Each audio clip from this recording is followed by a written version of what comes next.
What is up, everybody? It's Dr. Vibe here, host and producer of the award-winning Dr. Vibe Show, the home of Epic Conversations. I'm the host of Epic Conversations, 2018 Innovation Award winner given out by the Canadian Ethnic Media Association.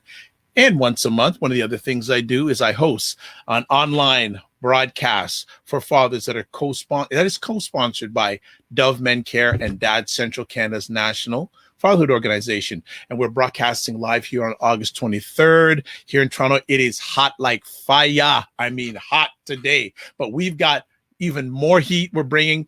On most Sunday afternoons at 5 p.m. Eastern Time, I host an epic conversation called Black Canada Talking. And Black Canada Talking is about a live online event that provides Black Canadians an opportunity to give their takes and POVs on subjects that are of importance to them. So today, we have another special guest, and I'm hoping he becomes a friend because him and I have a lot of things in common, but we've never met like really officially till mid last week, and it involves the music. But let's give a little background. Today we're going to be talking about Advance, and for those who don't know about Advance, it's Canada's Black music collective. It's leading the change in developing an infrastructure for the betterment, upliftment, and retention of Black people in the music business, serving as a unified front for Black people working within all sectors of the Canadian music industry. Advance creates conditions for long-term success by addressing racial equality and inclusivity through 4 areas: advocacy, mentorship, community outreach, and business development and entrepreneurship.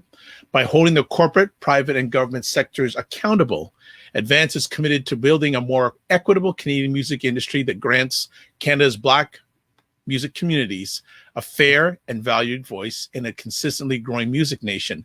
Now, the special friend we have today, he's actually on the board of Advance.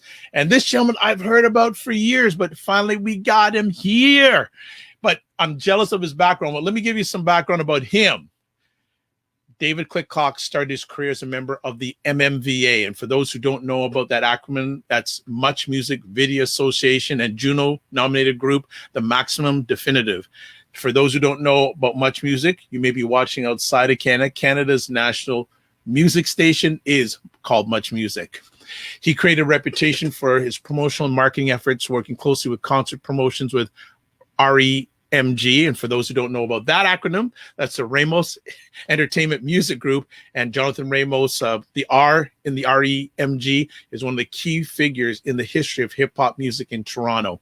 Soon after he started his career working with BMG Music, and then worked at Universal Music as A&R. And for those, little inside secret, when I had hair, I was the first person to do urban music at Universal Music. Actually, I was the first person of color to be hired in that capacity, but that's another conversation. During his time with Universal, David founded the Stylus Awards to celebrate Canadian urban music and music talents and recognition of DJs. After 8 years with Universal, he created his own entertainment company, CLK Creative Works. Today, CLK is responsible for managing an eclectic roster of highly skilled and experienced artists. Along with management, David teaches music business at Metalworks and the Remix Project. Let us welcome for the first time, and not the last time, even though I'm jealous where he is today, David Click Cox. How we doing? Doing, man? What's happening?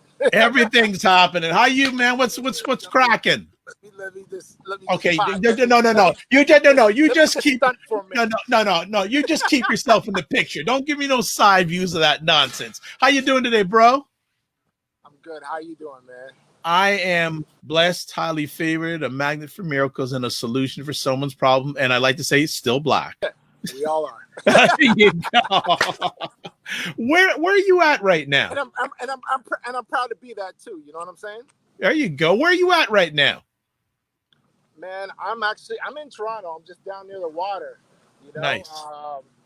Just running some errands around town, and it just came down to the fact that I don't know if I can get home on time. Let me just pull up somewhere and get on this interview with you. You know what I mean? But thank you for having me. I appreciate it. I think us meeting is long overdue because we have so many things in common. And folks, we did have a conversation last Wednesday, and we only probably scheduled to speak for half an hour. We could have went on for a whole day. Right, because right. there's so many things in common. But Dave, can you share a little bit with our audience, a little bit of background of yourself, where you were born, grew up, etc.? Where, say that again? Where I was born and stuff? Yeah, and Oh, growing okay. up, all that kind of stuff. I was born in Santa Monica, California. What? Yeah, I'm American. American. So I grew up in LA until I was about 5, and then moved to Edmonton, Alberta, Wow. where I grew up in Alberta until I was around my my my late teens, early 20s, and then moved to Toronto. Okay, cool. And been What? here ever since. Yeah, what got you into the music industry? Or did actually did you find it, or did it find you? I think it's a little bit of both, to be honest with you. I mean, Yeah. I think like from a very young age, music has been a major component in my life. You know what I'm saying? Like, from playing instruments to, to b-boying, like that's where my real, I guess you could say, connection to the music was in the 80s, and with hip hop and stuff, and dancing, and being part of the group that you mentioned earlier, the Maxim Definitive in Edmonton in the late 80s, early 90s. We were kind of the elite group that was doing a lot of stuff in the city at that time. And Hmm. then with the successes, like you had mentioned, with the Junos and the MMVAs and all that type of stuff, it just made sense to either move to Vancouver or move to Toronto. I actually was trying to get the crew to move to New York. I was like, yo, Wow. let's go to New York, But Yeah. they all had roots here in Toronto, the rest Okay. of the crew, and it just made more sense for us to go to Toronto, and I love it here. I haven't left yet. You know what I mean? Like, I've thought about it many times, to be honest with you. Wow. What keeps you here? Man, the culture. Mm. Toronto has such a beautiful culture, such a beautiful vibe. It has a you can get everything you wanted in this city.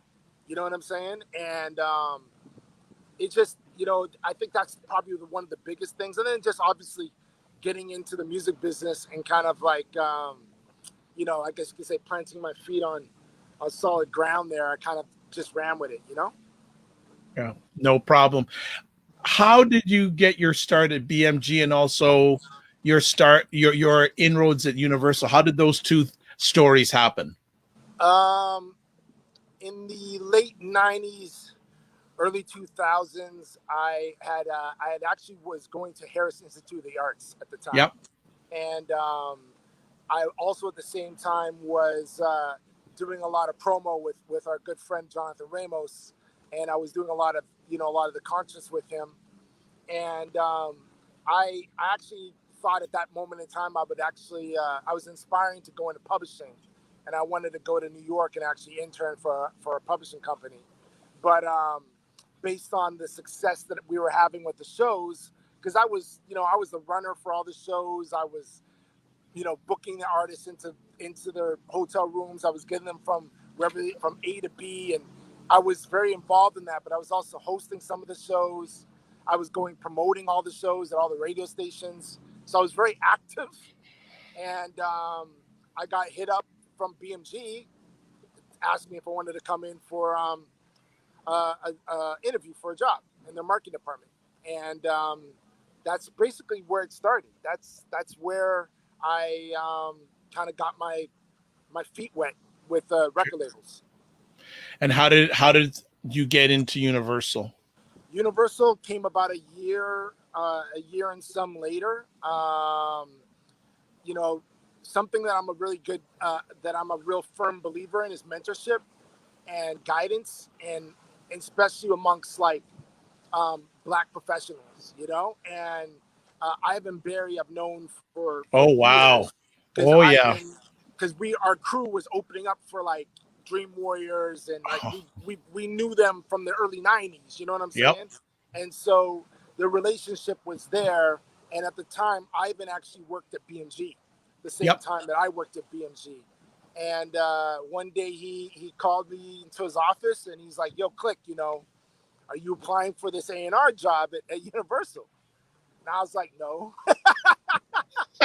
He's like, what do you mean no? What are you talking about? I'm like, I don't know if I'm ready for that yet. You know, I had like a preconceived notion of like the steps that you needed to take to go somewhere. Right. And I always felt like I've always been a huge fan of radio, you know. In the early, from 1989 to 94, I had a radio show on University of Alberta. So Okay, well, I, that's another thing you and I have in common, because I go back to college radio at Scarborough College, University of Toronto. Yes. See, I knew that because I told you, I know your name because I used to send you music from BMV Music. Okay. I know that. You know what I'm saying? So for me, running into Ivan, and Ivan called me in his office and basically saying, you know, he said, I think you'd be a good candidate for the job. And you know, after he kind of broke it down, the science to me, I was like, okay, you know what? Yeah, I'll apply, you know, and funny enough, they actually, I think they stopped applying. I think they stopped in interviews, but they called him to ask if there's anybody else out there that they weren't, Oh, wow. they hadn't seen yet. And so that was a Friday. On the Monday, I went in for an interview, and I guess the rest is history. I worked at Universal for about 9 years. Yeah. And doing A&R. what were some memories you have during that 8-year stint? Some things you won't forget. Like Click and I were chatting last week when I was working at Universal. The dominant memory was getting the Roots to play in Toronto the first time. Like, and he said he was at that show, which is actually yeah. But one or two memories from your time at Universal. I think the first one I have to really like rest my hat on is Julie Black, because that was a project that I was really able to get my hands, you know, into the meat and potatoes of the project, and really like lead it and really champion it amongst the company, you know. And then I would also say like memories is just like the time that I was there, especially in the earlier parts. There was a really good synergy of the people that we worked with. And I think that's one thing that people take for granted is we work in a people's business. So it's all about who you connect with and where the synergies are. And that's not just from external to internal. It's also internal. Like, do you gel with the marketing manager? Does the marketing manager gel with the PR team? Like, there's all these things that kind of like, that make a great project be successful. And I think from my time, the great memories I have was actually with those individuals, like those people that I was able to cut the cake with, you know what I'm saying? And sure, especially when there was like an urban department at that time, the Universal Urban Department, had to big up everybody that came from that time. And then I think the other thing for me would be just like the endless tiring grind of mentoring the music scene in the community that we have right now. Do you know what I'm saying? Like, yeah, you know, I wasn't just somebody who sat at a desk and took what came to me. I went out there and I tried to nurture people. You know what I'm saying? Nice. And I believe that if I nurtured certain cats, it would come back in a roundabout way. You know what I'm saying? Nice. Well, I'm going to give you a choice. I like to give. Well, you're a friend, so I won't give my friends. Do you want to chat about the Canadian Black music scene, or do you want to talk about Advance first? Which one you want to go at first? Well, I think they're both one of the same. To be real with you, like, I mean, you know, one of the reasons why I came on this today is not necessarily to talk all about Advance, because Advance is an important thing, but the bigger picture is like the roundtable discussions that I'm doing right now. That's really an important thing to shine the light on, which is aligned with Advance, which is aligned with the music industry. So it's like they're kind of all intertwined. Okay, so let's talk about some of these roundtable discussions that you're having right now. Now, how did they come about, and how are they going? They're going really, really, really well. We're in our 4th week coming up on Tuesday. So we've already had 3 episodes, and you can view those episodes right now online. If you go to www.bdr breakingdownracialbarriers.ca, so that's basically the URL for it. But it's been really good from the standpoint of bringing our community together. I think that's really how it got started, was myself and Ian Andre Espinay, who's Yes. an OG concept promoter, graphic designer, just overall guy on the ground. You know what I'm saying? In Absolutely. and like making a difference. And me and him, we've known each other a long time. And one day we're having this conversation shortly after the George Floyd incident, and just talking about our frustrations with the Canadian music business, and specifically what's popping with the Black community. You know what I'm saying? And a lot of it with me was like, I'm going on to Instagram, I'm watching all these Zoom conversations and people connecting in an American industry, but I don't hear anybody in Canada saying, and that really bothered me. I'm like, yo, we have a very rich, long history, and we have artists that are at the top of, and we need to have these discussions amongst ourselves to release, to mobilize, to educate, and to also kind of make sure that we're all in the same playing field, and making sure that, like, because when you get like in a small group and it's like, you got 10 people in one room, you got 10 people in another room, it kind of gets sporadic, and Right. it's like, let's get everybody and make sure that everybody's seeing what we're doing and hearing what the challenges are, especially when it comes to the racial barriers that we've been facing in this country and that continue to face. Nice. So we broke that down into 10 different weeks. Wow. We partnered up with CIMA, which is the Canadian Independent Music Association. And we also aligned with Advance, which is a brand new organization that's there to advance Black music professionals. And the idea was to use each of those weeks to target different segments of the music industry. So the first week was more of like a roundabout, talking about systematic racism and what that looks like in the music business. And then the second week was talking about economics, like what are the challenges that we might face in terms of getting funding? Is there a challenge? And then last week was about media, and radio, media, newspapers, TV. That was a really good conversation. We try to get the convos to go an hour and a half, and that went 3 hours. Whoa! It was a long conversation, but it had to be done. Yes. You know what I mean? Yes. And this coming week is all about the live music business. And a lot of that to me is going to be a very heated conversation.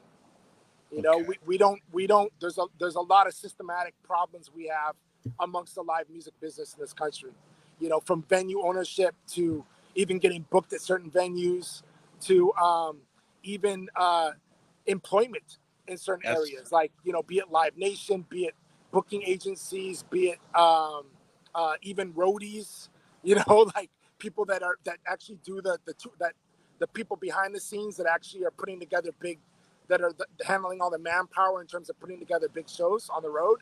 Yep.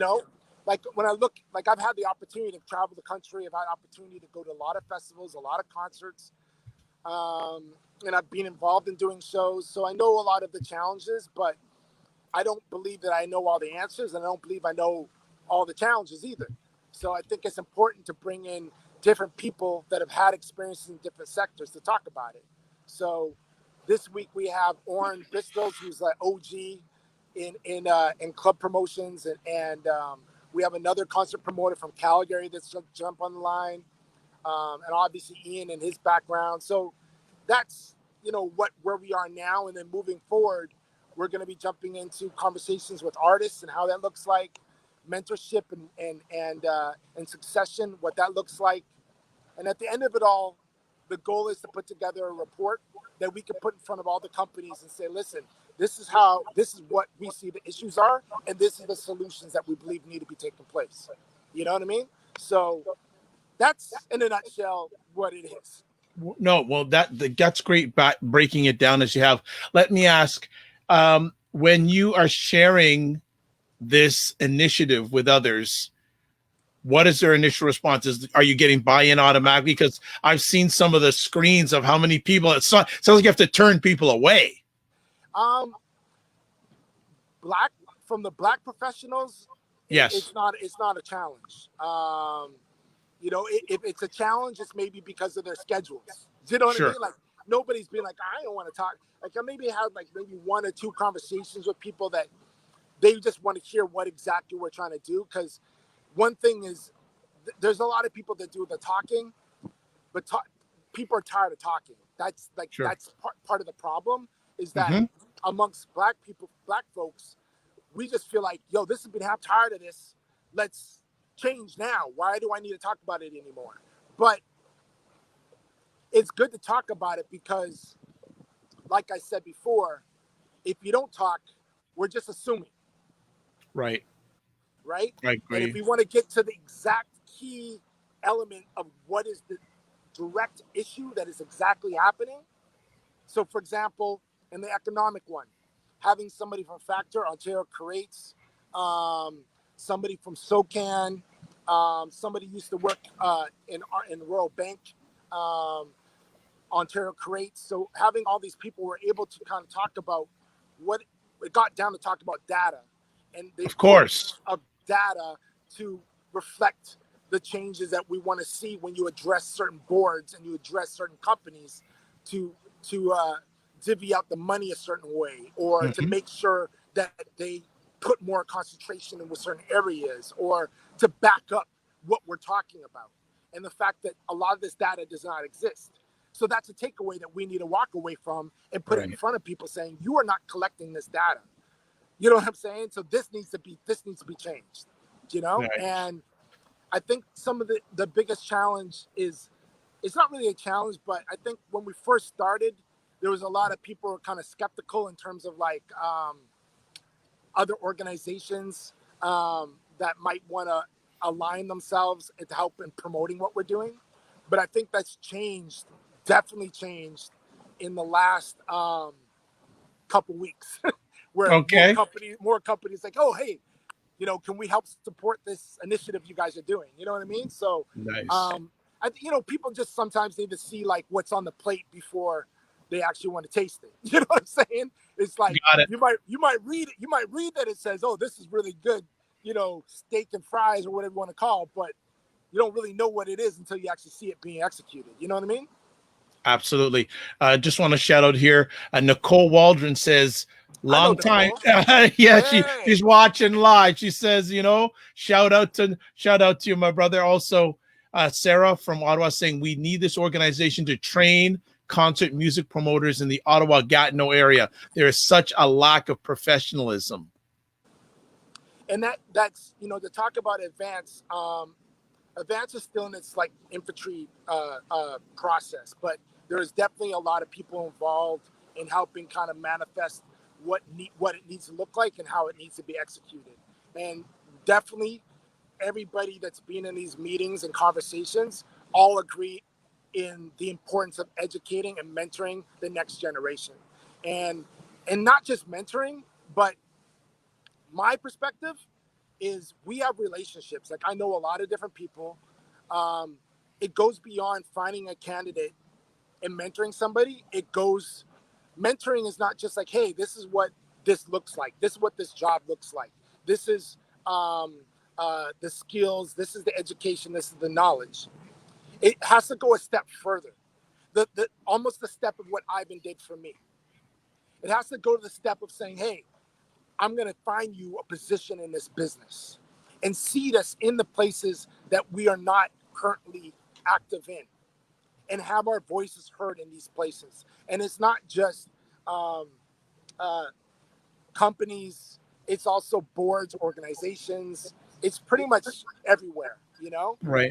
The good thing is, since we've been doing this, I've heard from organizations who have a lack of Black people in their organizations, and they're watching and they're paying attention. And they're like, I've had the presidents of record companies contact me and be like, "Yo, Click, I'm watching this, and I've asked my staff to watch this." Like, oh, nice. there's definitely there's definitely a feeling of people sitting at the table and watching and listening to what we want. And that's the first step. Now the question is, what's the next? Like, okay, you've heard us, you've seen us. Now let's see what you do with it. And we have a little bit of, I guess you could say, muscle. Yeah. When it comes to going to when some of us have been in the game for 20 plus years, to be able to go and knock on these doors and say, look, this is what the problems are. This is what we're doing to try to fix it. Now we need you to do your part to fix it as well. Do you know what I'm saying? Absolutely. I say this respectfully, you are a music industry veteran. How much, if at all, has the industry changed for Black Canadians during your journey? Through my time? Yep. Don't jump in the water. It looks like you're going to go jump in the water with that question. It's a good question, actually, because I think it's been this. It has not been a this. Right. It hasn't been this. Like, I don't think it's gone worse. Right. But I think that there's like pros and cons to it. Like, there was one time when I felt like, holy like things are really changing, when we had like I think it was about 6 radio stations across the country that had gone to an urban format, the black music format. You know what I'm saying? And I thought that was like, okay, this is it. And within a year's time, all of those stations, all of them died, except for Flow. And so that was the wave. You know what I'm saying? But then I think the next curve was, in my opinion, was technology. Technology has empowered us to take back to claim our space without gatekeepers to a certain degree. Do you know what I'm saying? Absolutely. So I think that's part of it. I think the other element is there's just way more people finding success. And so our industry is getting bigger. There's more of us now. Like, 20 years ago, there was a smaller community. And maybe even out of those people that were part of that community, how many of them actually had like influence or power or success? It was very minuscule. Now it's like tripled. There's way more of us, way more people, and certain people having successes. So I think it's really about like mobilization.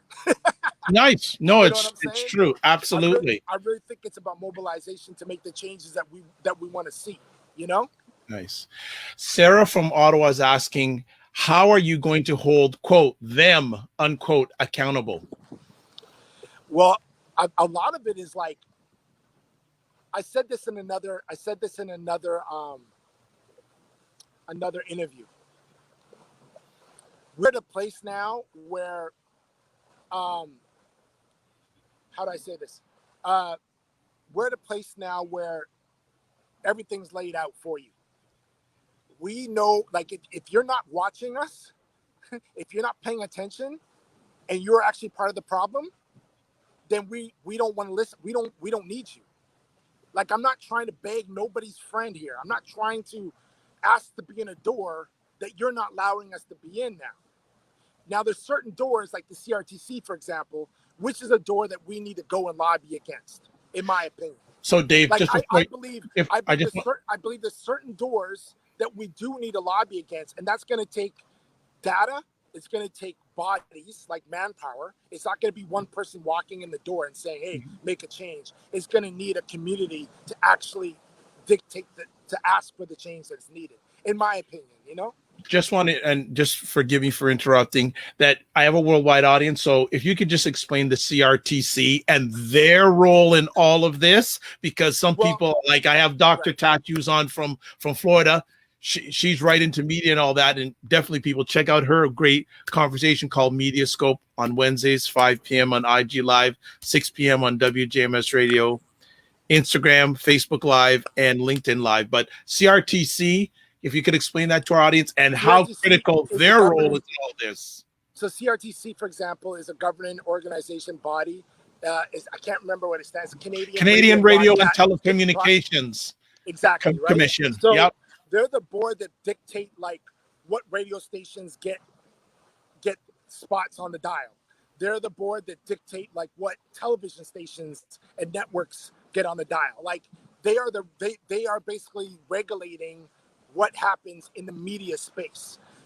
If you go and look at their board right now, their main top executive board is all middle-aged white men. Hasn't And then changed. Hasn't changed. and then the board underneath them, there is one person up there is a black girl there, and there's a lot of women I noticed, which is awesome to see. But there's just not enough. You can't have one person of color within these positions and these organizations that is going to make change. That you need to have way more people involved, so that the challenges that they face when they're in those spaces, they come under attack and they have so much on their shoulders to try to like battle. You need to have more people in the spaces for the voices to be heard properly, in my opinion. Okay. I don't speak for everybody, you know what I mean? Yeah, you only speak for yourself. Just my perspective. Okay. Sarah's saying lobby against the CRTC. What's the reasoning? So she's saying why lobby against the CRTC? Why lobby? Well, part of it is like, in my opinion, I believe that if we want to have the media outlets and have our voices and our music, our culture, our lifestyle presented in media properly, we have to have ownership in those spaces. We have to be. We can't let let's say like a fully white owned company, white run, come in and then dictate what our culture and what our voice is and who we are, because then that's where the racial microaggressions and all those other problems that come into racism happen, is because other people are painting pictures of us that is not true. Do you know what I'm saying? Yeah. She's saying CRTC is also the body that has mandated Canadian content, which protects Canadian content creators and artists. Yes, that is true. And but the thing, and don't get it twisted, like they're supposed to be there to it's like any company. I use CRTC as an example. I don't want to spend all my time here talking about CRTC. It's about all companies and all organizations that don't have proper representation of us in their spaces, so that our proper voices are being heard, and that it's like being in a room. I always look at it like back in the day when I don't know if it's like this now, I'm a little older, right? But like being in school, you had like, the different cliques based on what they listen to or their styles, you know what I'm saying? And it's like, if I was to go to the headbangers or the metal heads in the corner and ask them to do something for the jazz heads, the likelihood of them wanting to do it, they might do it because it might be their job, but are they going to put it a priority? Are they going to make it something that they have a passion and a connection to when it has nothing aligned to who they are or their life or their culture? So I think it's important that when it comes to organizations, period, don't care what it is, that representation is within these companies. But you can't just have somebody representing like, oh, hey, we brought a guy and put him on the board, or we brought a guy and put him in the company. You also got to give them power. You also have to give them power in the sense of like to make decisions, to run a budget, to actually go for theirs, improve themselves. And I think that that's a lot of the challenges that we've seen in the music business. Is there's been plenty of black people, this vibe, because both you and me worked at one of these labels, right? There's been a lot of black people that worked at record companies, but there's barely any black professionals at a higher up executive levels Yeah. within these record companies. Good. Go ahead. And there's a very small percentage of us in these spaces. And when you look at the percentage of Black music that is selling and what is popular right now, and when we're not in those spaces and we're not seen in these places, there's something wrong about that. Cool. Sarah is saying CRTC is not a company. I think what David meant to say is organization, not company. Yeah. And just on that fact, when we were speaking earlier on or middle of last week, there are only, you were telling me maybe 2 Black persons that have power in Canada when it comes to music. That are at a high executive level in this country at record labels with, like, we're talking hundreds and hundreds of employees over 3 companies, or actually more than 3 companies if you even consider independents.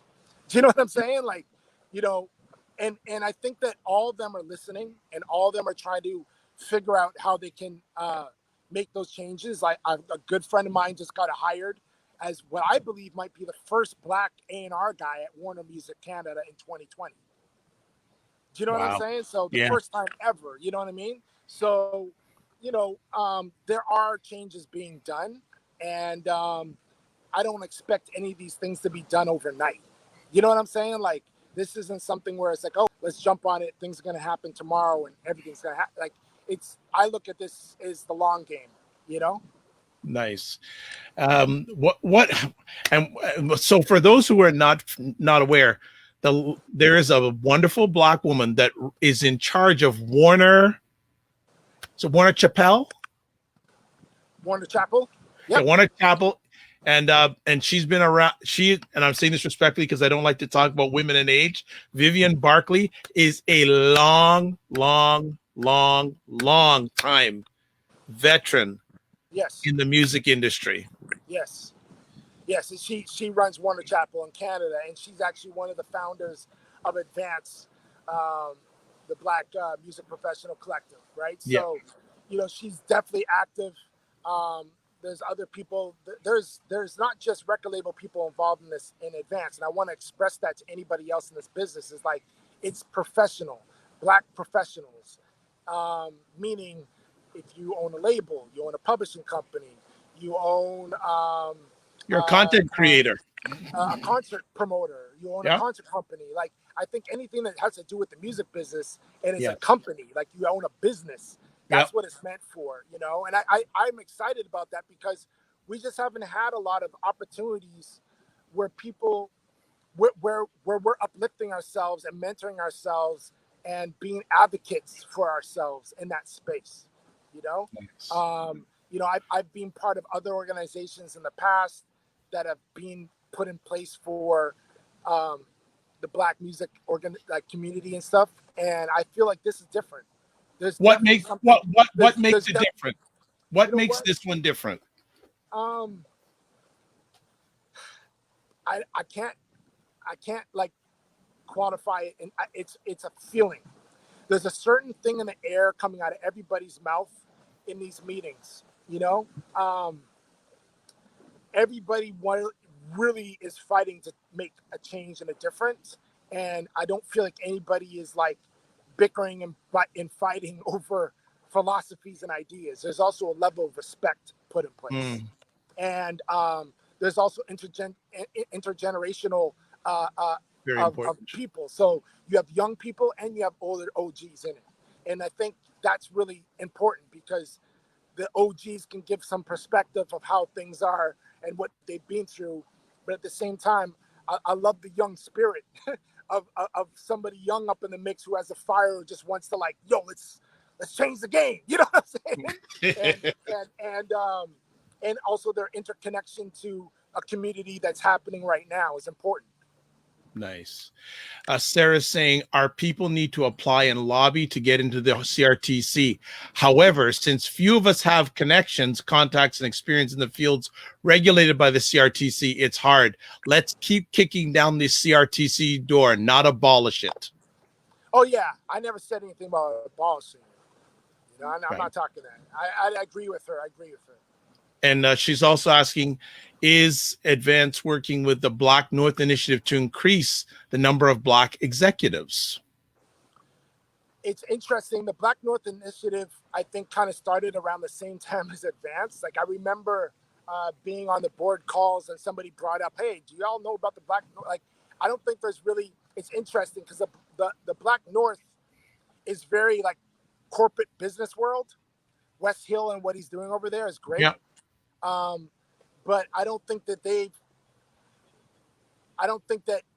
and I can't, just from my experience and what I'm talking about right now, I don't know if there's been any like actual alignment between us two yet. And I think there needs to be. I think that's something that needs to be done. But like I said, both these organizations are just starting. Both of them are both trying to make, and I do believe both can coexist. I don't think that, I don't think that one's going to hurt the other in a bad way. You know what I mean? Got it. But I think that it would be nice to see what synergies the two of them can come together to help with a lot of the stuff that they're doing, Nice. Advance is very music focused. It's all about the music business and the companies within the music circle. And I think the Black North is more aligned with like overall big Fortune 500 companies and everything else. You know what I mean? Okay. With these initiatives that are going, actually, the idea that you and Ian had for the weekly broadcasts, from the time that you discussed it to the time it launched, how much of time span was that? I would say I haven't really tracked it, but I'd say it feels like maybe about six or 7 weeks. Okay. Maybe like a month and a half. Nice. Yeah, nice. because I sit on one of the boards for SEMA. So I sit on their professional, they have a professional board for like workshops and the professional development. And so when everything started happening with the riots, well, not even, I don't like calling them riots, not riots, with the protests and like everybody else that I know out there, the questions that start coming from our white colleagues of like, hey, what can we do and what needs to be done? And okay, that's great. Well, first and foremost, y'all got to address your problems, And that's one of the first things I said to SEMA is like, you have to look within yourself and address the issues that you currently have that is making challenges for Black folks in the music business. And they agreed right away. And I know SEMA right now is working on changing how their board is elected based on that, So that was kind of like one of the first things that kind of how that all came about. And then when we launched it, which was 3 weeks ago, it just all came together pretty fast, I guess you could say, Yeah. And I don't know if I could have done it if I didn't have, like, me and Ian are both like 25 plus years in the industry, you know what I mean? So we have a lot of relationships, you know what I mean? So we were able to call people and get people on the phone and line people up right away, you know what I mean? So that makes it a lot easier. Yeah. So 2020 has been a classic year. Like, we may never have another one like it. Outside, how has the Canadian Black music industry done this year? How's, obviously Advance is doing this initiative. You're doing the weekly shows. How has the music industry been for Black Canadians on the concert promotion? How's it been so far? Because obviously it's a shift now because couldn't do live shows. Are you talking about how is it affecting Black musicians, period, and Black professionals? Yes. I think it affects us all severely. Like, I think the same way that affects everybody right now is touched by this, But the one thing I have realized is that there is different organizations, different people that have been very active in reaching out to myself, to the artists that I know in the community about, opportunities to get money where money is at for them to help them where they are in their careers.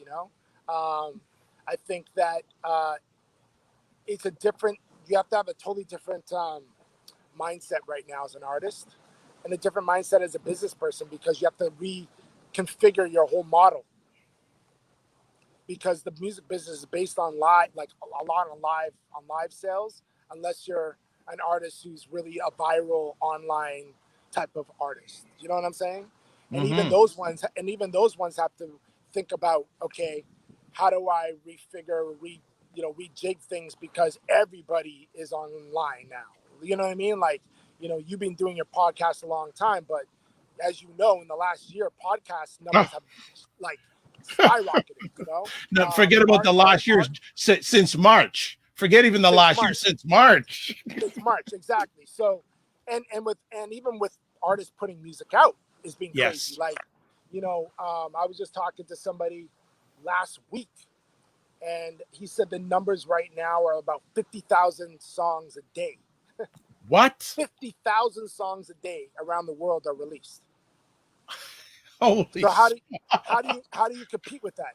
How does even Spotify able to listen to all those songs? Like, it's very challenging. You know what I mean? So a lot of it relies heavy on what individuals are doing online themselves, how innovative they can be, how artistic and creative they can be, and the goods that they're putting out there.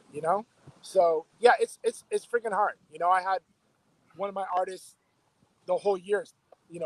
We planned to tour in Brazil and in Germany and France this summer, and didn't happen. And now it's like, but the cool thing is, they've learned how to. They picked up a skill set now of like doing artwork. So now they want to do. They've been learning how to use like Photoshop and Illustrator and picking up a new skill set. And I think like that's what the innovation is that I'm talking about. It's like artists have to now think about, and not just artists, but businesses. Like, as business people, we have to be innovative in our thought process of like, what am I not doing that I could be doing better? What skill set could I be learning that will make my work more efficient? Do you know what I'm saying? There's different ways we have to think about things, especially when we've had 6 months to do it. Do you know what I'm saying? Things are never going to be the same again. But do you think, is this time that we've had over the last 6 months, the aftermath, is it going to level out the playing field when it comes for Black artists, or is it going to make the gap between the haves and have-nots wider? I think that some gaps will be filled, and I think some gaps won't. It's an unfortunate thing, but not everything's going to change in one day. Nothing has. You know what I'm saying? But just like our past predecessors that have been before us, they all protested to make Black music categories of the Junos. They all. I was one of them. They all fought the music business to create different categories within promotion techniques, marketing departments. There's all these things that have been done before us that have helped push the meter a little bit. And I think that the one area of this business, in my opinion, that needs to be strengthened is our professionals. Because to be real, like, I'm not hating on no artists, but like, there's so many friggin' artists. And there's so many artists. And when I go and I listen to a lot of artists, there's like, I can name off 20 acts that I think are like amazing from Canada. And I mean, amazing musically. I don't feel like I need to go to them and tell them to change up what they're doing. But the question is, well, why are they only known on their block? Why are they only known within one circle? Why are they only known in one area? Why are they only cutting through here? I believe it's because infrastructure is not here to help them. And I believe that infrastructure is not in place to benefit Canadian artists to actually make an indent, especially black artists in this country, unless they seem to have to go somewhere else to make it known. Like every single artist that's been successful in this country has had to go somewhere else to bring back some hype for us to like get on board. So, so Click, is that a Canadian music thing or is that a Canadian thing? I think it is an infrastructure thing. Okay. I think it is an infrastructure thing. I really do. Because I think like if you gave, it's not like, trust me, a bunch of us were champion Drake before Drake was even where he is. You know, me and Ivan Evidente were championing Drake, trying to get him signed to Universal in 2006-7. Okay, so why didn't that move? Maybe it's because neither of us had the signing power to just say, yo, this guy needs to be signed and this one needs to be done. Give us the power. Let's go. Or it could also be like, why did, there's so many there's so many artists as examples of this who have basically have not had people in their corner of power in the industry to actually dictate this needs to be done for them. You know what I'm saying? Yep. It's interesting though. My mother-in-law is Salome Bay. Yes, the late and Salome I've been Bay. doing so much research, collecting archival newspaper clippings and trying to make sure that her legacy is preserved. It's messed up that I have to do that because I do it because we're not good at doing it ourselves. In Documentation. The industry, this comes back to us not being in positions of power. If we were in more media outlets or more places to actually dictate and demand that, no, this needs to happen, when I have a publicist telling me like he's spending the majority of his time educating people on who she is, that's a problem. That should not be the case. Do you know what I'm saying? When I went and read some of her articles, I realized that there were some people in power that really made some big moves for her. There was people that gave her, like being one of the first black entertainers to have their own TV special. Yeah. The very first ever black person to run on all black cast that was sold out for 13 months in theaters in Toronto, first time ever. That kind of dictated what needed to happen, but still there was a lot of challenges faced for her, you know? But I guess what I'm getting at is if we have more of us in position, we can dictate what the landscape and how we want to promote and how we want to get behind our artists in a faster way. That's what I'm talking about. Otherwise, we're kicking the can trying to convince everybody. And by the time we convince everybody, the artist has jumped ship somewhere else and they're coming back feeling, oh, Canada didn't do nothing for me. Do you know what I'm saying? Absolutely. That's part of the problem we're having. My phone's about to die, by the way. Okay, so we're gonna make it like really cool. We'll end it off here, but I don't know if you can answer this really quick. It may be maybe you have to come back. But the question here from Sarah saying, what can you say about the situation in French-speaking Canada, Quebec specifically? Well, we have on Advance, we have a couple people from the France market that are on the calls that are definitely there to represent the French. And I think that that market is really challenging because the bilingual problems, like, and especially amongst black artists being heard and seen right now in that country, in that province is a big issue. It's a longer discussion that I don't even think I have the qualifications to really drop in, but it is something that needs to be addressed. Okay, no problem. Respecting your battery power, I'd like to say thank you, first of all, for taking the time on a beautiful day by the lake. Maybe now you're inspiring me. I've got to do a Dr. Vibe show by the lake. Okay, you had to go there again with a side view again. You're so rude. You're so rude. But David, again, thanks to you. Thank you for having me, man. Oh, and before we let you go, a few things. Condolences to you and the family on the loss of Salome. Next up, where can people find out more information about you and or Advance, etc.? Anything you'd like to leave us with? You know what? Pretty much, I know that you put up a bunch of stuff in the chat. Yeah, it's up there, so you don't even, we don't have to really have to go. All I could say that what I really want to do out of all these things, the last thing I want to say is this: it's not about just chasing and knocking on these doors of organizations and companies that exist. It also comes down to empowering ourselves, a position of power and empowerment to own our own businesses and keep the money within our own communities to go somewhere. You know what I'm saying? So I think that that's the other thing that really excites me about what we're doing, is how I can empower the next record label owner, the next publisher, the next media giant. You know what I'm saying? Yeah. Okay. Well, your battery's about to run out, so I'm going to let you go.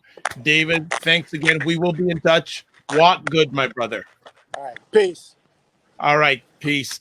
That's David Click Cox of the Advance Music, Black Music, Canada's Black Music Collective, and we had the information scrolling along there. Also, he runs his own promotions company called CLK Creative Works. Hey, great conversation. I'd like to have him stay longer, but hey, it's down by the lake. I'm taking up his time, and like to thank wonderful people here, Sarah and Nicole. Thank you for your continuous support. It's appreciated, not taken for granted. Same thing with Dr. Tachi. And yes, Sarah saying Dr. Vibe by the lake. Yes, we're going to see if we can get that to happen. And yes, Sarah says, amen. Empowering ourselves to our own community and keep the dollars in our community. Much agreed.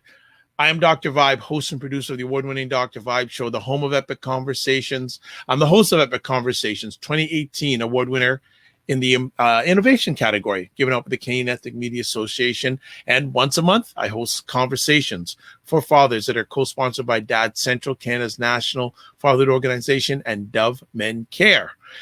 If you want to get in touch with me, the best place to do that is my website. That's the Dr. Vibe Show. We're going to just put it up quickly up on the screen as I wind it out right here. We're going to put the link up if you want to touch base with me. My website address is thedrvibeshow.com. That's if you want to listen to any of my Epic Conversations replay-wise, watch any of my conversations replay-wise, Epic Conversation-wise. If you want to get in contact with me, all my social media information. If you want to be on the Dr. Vibe Show, this is a part of the Dr. Vibe Show family called Black Canada Talking. Once a week, Sundays, 5 p.m. Eastern Time, most Sundays. If you want to be a guest, reach out to me. You can do that through the website. As always, I'm going to close out with this. Live your life as a dream. If you can dream it, you can make it. Next up, sometimes you have to get small to get stronger. Block assumptions, then aim bigger, aim better, aim higher, aim wider. God bless. Peace to well. Keep the faith and walk good. And thanks again to BIA Media for the incredible production. Good night, everybody.